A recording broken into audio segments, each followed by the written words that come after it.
When do you think the golden age of video games was? Maybe it was the third generation of consoles, when games went from primitive dots on the screen to actual characters going on big adventures. Maybe it was the fifth generation of consoles, when tons of games finally made the leap to 3D, offering cinematic experiences with voice acting. Maybe it was the seventh generation of consoles, when games began to have HD lifelike graphics and started to incorporate online play. If you were to ask me when I think the golden age of video games was, well, I don't know. The title of the video is a question because I'm asking you. I guess first we gotta figure out what the golden age of video games even means. Most people refer to the golden age of video games as the time period when the best games came out, and this makes sense. However, if we take a look at some other forms of media, we'll find that the idea of a golden age is a bit different. Like, let's take a look at the golden age of comic books. This was a time period of about 20 years from the late 1930s to the mid-50s. Now, if we were to just grab a random comic book fan from off the street, they probably wouldn't say that this era has some of their favorite comic book storylines, but this era did see the first appearances of some of the most iconic superheroes: Superman, Batman, Wonder Woman, The Flash, and Captain America. So this golden era is less about the quality of the comics themselves and more about how it defined the future of comic books with some of the most iconic and popular characters. Let's look at another golden age, the golden age of animation. This is a time period from the late 1920s to around, well, there's no set time as to when it ended, but at the latest, it probably ended around the late 1960s. That's the thing about eras and ages and generations. There really aren't a lot of set dates on when this stuff began and ended. The golden age of animation saw the rise of various characters like Mickey Mouse and Donald Duck from Disney, Bugs Bunny and Daffy Duck of the Looney Tunes, and Tom and Jerry. Theatrical animated movies began releasing during this time. Cartoons with sound started to become the norm, and cartoons with color started to become the standard as well. Again, like the golden age of comics, the golden age of animation is less about the quality of what was being produced and more about how this era pushed the medium forward, how popular the content produced during this era was, and how it shaped the future of the industry. So, if we apply that same logic to video games, the best candidate for a golden age would probably be, well, it's hard to say because video game history is not held all in one place. Games were released on a ton of different platforms, each with their own culturally impactful and groundbreaking titles. You've got home console games, but then you've also got handheld games and PC games and arcade games, and in recent years, mobile games, VR games. It'd honestly be a whole lot easier to just go through the different platforms and determine a golden age for each one individually. But then we'd be here all day, and it kind of defeats the purpose of this video, which is to find one all-encompassing golden age for video games. Okay, so let's think hard and really try and find a time when it was the golden age of video games. Keep in mind, when I say golden age, I don't mean when the absolute best games came out. Maybe we can talk about that later in the video, but for right now, I think of a golden age in a similar vein to golden ages in other forms of media, a time when popular titles came out that really set the precedent for future releases and define what the medium would be in the future. Well, a good start to the golden age of gaming is probably 1977, with the release of the Atari Video Computer System, which was later rebranded to the Atari 2600. While not the first console to do it, the Atari 2600 popularized the concept of removable ROM cartridges that allowed you to play new games on the console that weren't built in. The Atari 2600 was one of the first home game consoles to really become a smash hit and achieve large mainstream success. The next year, 1978, saw the release of Taito's Space Invaders, an enormously successful arcade game which set the standard for video games to come with features like high score saving, a live system, and a destructible environment. 1979 had some interesting developments as well. Nintendo, who were around at the time, continued to dip their toes into the industry with games like their twin-stick shooter Sheriff. Namco released what seemed like their response to Taito's Space Invaders, which was another classic shooter called Galaxian.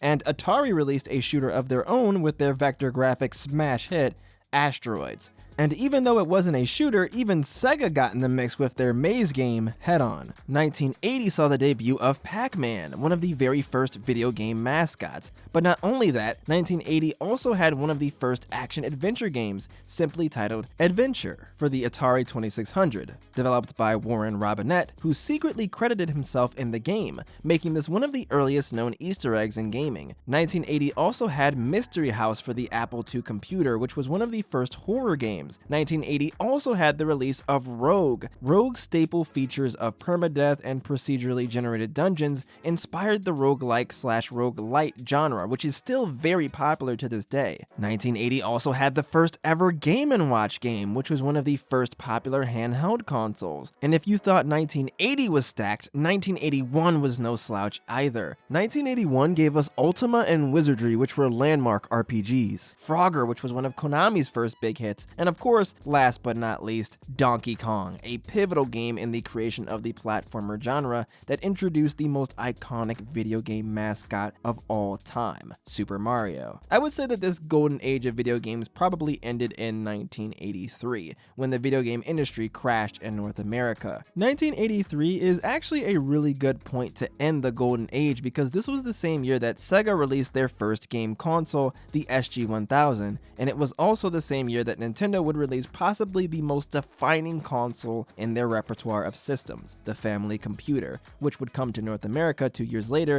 in 1985, but rebranded as the Nintendo Entertainment System. The Famicom marks a time when games entered a new age. What that age is, I don't know, maybe the silver age of gaming, or the mascot age, or it's something. So yeah, I would say that the golden age of gaming is probably from 1977 to 1983. But obviously, you're not here because you want to hear some artsy, pretentious stuff about history and innovation and cultural impact. When you hear the term the golden age of gaming, you think this is the time when the best games came out. So I guess it's time I start talking about that definition of the golden age of gaming. Well, starting with the previously mentioned 8-bit Famicom era in the 80s, this period has easily some of the most impactful games ever made, like Super Mario Bros., The Legend of Zelda, Dragon Quest, Metroid, and Metal Gear. Let's move on to the 16-bit era from the late 80s to the mid-90s. Some of the big games that came out during this time were Mega Man 2, Street Fighter 2, Sonic the Hedgehog 2, Wolfenstein 3D, and The Secret of Monkey Island. During this time, 2D games were becoming refined, and we even saw the beginning of some 3D stuff. Speaking of which, the next era, which I'd say probably began near the end of 1993 or at the latest 1994 and ended in 1998, was the 3D transition era. This is when games started making the leap to 3D with stuff like Tekken, Crash Bandicoot, Resident Evil, GoldenEye, and Final Fantasy VII. But impressive 2D games were still coming out. We got Chrono Trigger, Earthbound, Castlevania Symphony of the Night, Donkey Kong Country, and Darkstalkers. The next era, from around 1999 to 2004, was the time when 3D games really came into their own. Cameras got better, models got better, and voice acting became the standard. Jet Set Radio came out during this time, as well as Grand Theft Auto 3, Half-Life 2, Halo, and Super Smash Bros. Melee. The next era, from about 2005 to 2009, was a really experimental era. Gaming had been a popular pastime for about 2 decades at that point, so a lot of developers were playing around with genre concepts and unique ideas. We saw the rise of interesting control schemes with things like motion controls in the various Wii games, and the touch controls on the Nintendo DS. We saw interesting genre shakeups like Portal, which is a first-person shooter puzzle game, and we also saw the rise of interesting indie games with titles like Braid, Recettear, and Minecraft. 2010 to 2016 was the era when big AAA games stopped being as trendy. Instead, games made by smaller and lesser-known developers began to blow up. The indie scene gave us tons of hit games like Super Meat Boy, Shovel Knight, Terraria, Five Nights at Freddy's, and Undertale. Mobile games were also exploding around this time too, with stuff like Candy Crush, Temple Run, and the mobile port of Plants vs. Zombies. This era had so many instances of video games going viral seemingly overnight. 2017 to me feels like the start of the period that we're currently in right now. I honestly don't know how to define this era. Indie games have continued to make waves, but big game franchises continue to dominate as well. VR continues to grow in popularity, but it definitely still feels like more of a gimmick than a necessary part of anyone's gaming setup. There have been a ton of remakes, reboots, and remasters in the past past few years, but honestly, that's been happening fairly consistently for well over the past decade. If I had to give a name for this era, I'd probably say it's the live service / lifestyle era of games. In 2017, Fortnite, PUBG, and Destiny 2 came out, and the industry really hasn't been the same since. There have been a number of games that have come out with stuff like a grindy battle pass, seasons of content, semi-random loot, and microtransactions. With a lot of these games, it seems like their goal is to make playing the game more of an everyday thing that's a part of your life. So, we've been through all of the eras, we've talked about the various innovations and impactful games. Now it's time I finally answered the question: when was gaming at its peak? When was the golden age of video games? Well, personally, I'd say it was the late 2000s. We had a plethora of new innovative games, we saw older game mechanics be refined, and there was a ton of variety. It was amazing. My second option is probably the early 90s. We had a plethora of new innovative games, we saw older game mechanics be refined, and there was a ton of variety. It was amazing. To round out my top three, I gotta go with the early 2010s. We had a plethora of new innovative games, we saw older game mechanics be refined, and there was a ton of variety. It was amazing.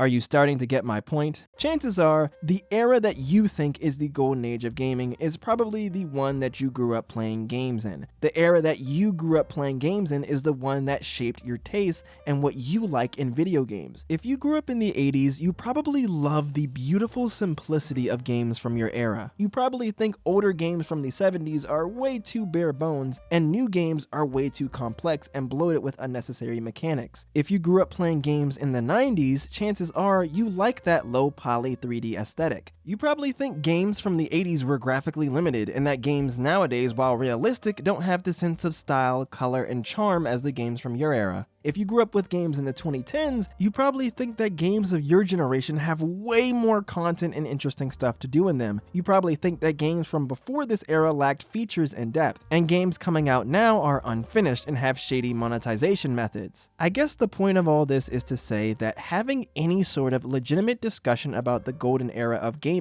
is next to impossible. It just ends up being a bunch of people saying, back in my day, games were better. Everyone wants to believe that the time that they grew up in was the most unique, the most innovative, the most special. The golden age of video games is whatever you want it to be, viewer, because even if I told you otherwise, even if I gave you mountains upon mountains of evidence as to why this era or that era is better than your era, you wouldn't believe me. You'd have a dozen different counter arguments, valid or not, and you'd probably believe every single one because those reasons why you love gaming in your era are what determine your tastes, preferences, and opinions. Those games made you who you are. Admitting that another era is better than your era would be like admitting that someone else is better than you. It would be like admitting that you are flawed, that you are not as valuable, that you suck. Because you do. Okay, that was kind of mean, but yeah, I made this long video to say that the idea of a golden age of video games is ultimately kind of pointless and stupid, but hey, at least it was fun to talk about. Thanks for watching and have a great rest of your day.